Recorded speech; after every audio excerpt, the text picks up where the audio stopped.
14 ang sugatan sa pagsabog ng isang improvised na bomba sa Quiapo, Maynila kagabi.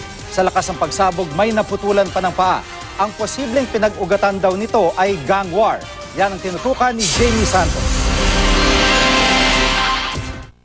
Mag-aalas 11 kagabi at abala ang mga tao sa bahaging ito ng Quezon Boulevard Service Road sa Quiapo, Maynila nang mabulabog ng pagsabog ang lugar,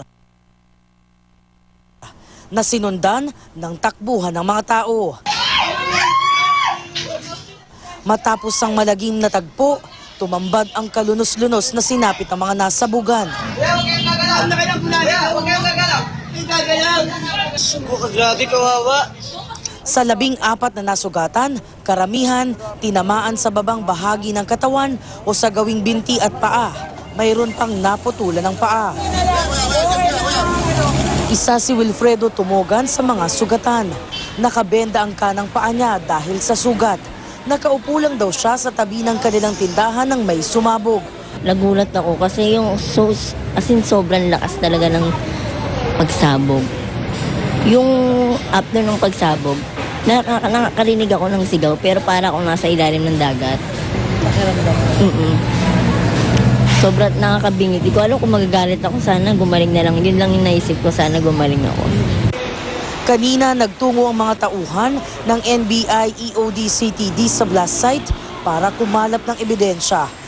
Nagsagawa rin ng follow-up investigation ng PNP-CIDG. Ayon sa pulisya, may tinitignan na silang person of interest.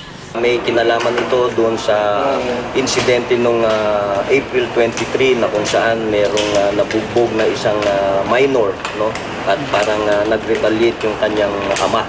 Bumuo na ang Manila Police District ng Special Investigation Task Group. Base sa inisyal na investigasyon, posibleng gang war ang pinag-ugatan ng pagsabog. As to the motive, may nakapagsabi na mayroon daw ongoing gang war dito 2 days ago at nagbanta daw yung isang grupo na bali yung Agri Party, yung nabugbog or what, na papasabugin nila itong lugar na ito. Ang ginamit daw na paputok ay homemade improvised pipe bomb. Ayon sa PNP chief, isolated case ang nangyaring pagsabog at hindi may tuturing na terror threat kaugnay sa ASEAN Summit na ginaganap sa bansa. Jamie Santos, Nakatutok, 24 Oras.